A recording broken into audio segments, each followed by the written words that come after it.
Hi everyone, welcome to another episode of Coffee with Father James.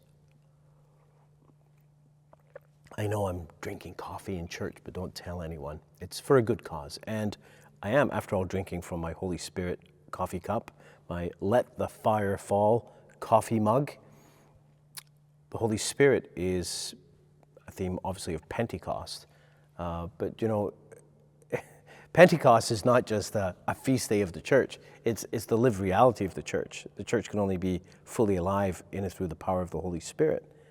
And as it says in what anyway some people call the Nicene Constantinopolitan Creed, because the part of the Holy Spirit was added later in the 4th century, that the Holy Spirit is the Lord and the giver of life. He is Lord and the giver of life. So all life in the church, and the life of faith, comes through the power of the Holy Spirit. And so we need to take time to invite the Holy Spirit to come and to make room for the Holy Spirit to bring forth life.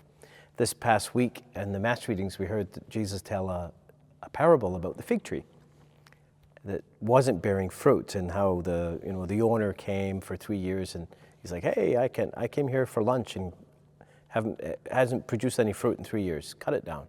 The gardener says, "Well, let it rest. Leave it for 1 more year.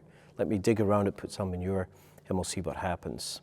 And it reminds us that sometimes, in order to bear fruit, we have to, you have to leave something alone, but not in a passive sense, but in the sense that we're going to prepare it, invest in it, pour into it, and help it to bear fruit.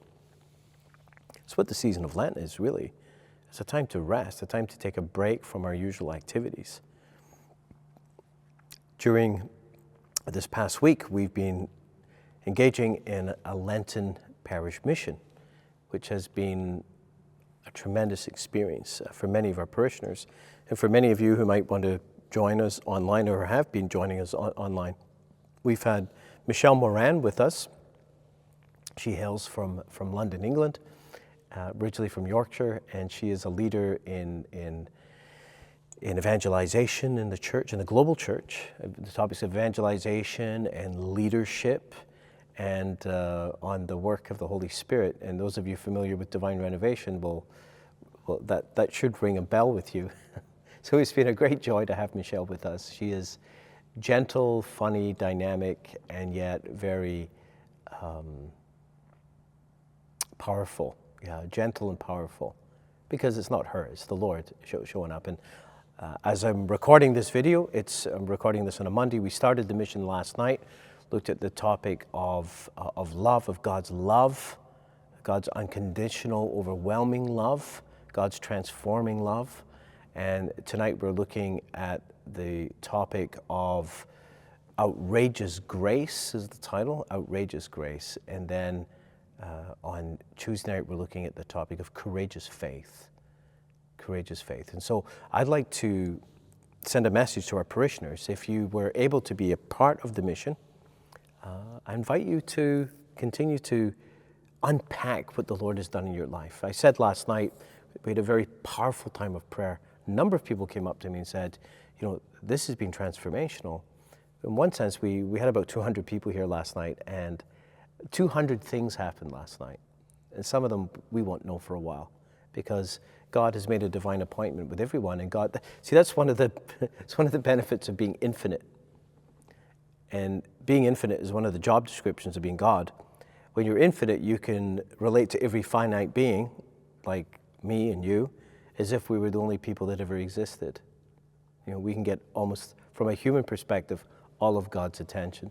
So God can uniquely communicate and relate to us. And that's what I witnessed last night, and that's what I'm sure I'm going to witness tonight and tomorrow night. So if you're watching this and you are watching it on Tuesday and release day, we've got tonight, come back tonight. If you are watching it after the parish mission, maybe as you reflect on what God has done, continue to pay attention to the fruit of the Spirit, of the Holy Spirit in your life.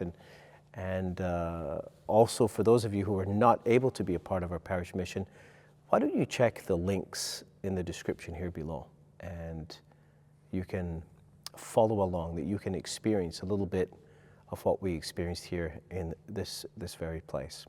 So I wish you all a continued blessed journey through the season of Lent. May it truly be a time in which you rest from the usual busyness, and I hope that someone gets to dig around you and prepare your soil so that you too can bear fruit. God bless everyone and take care.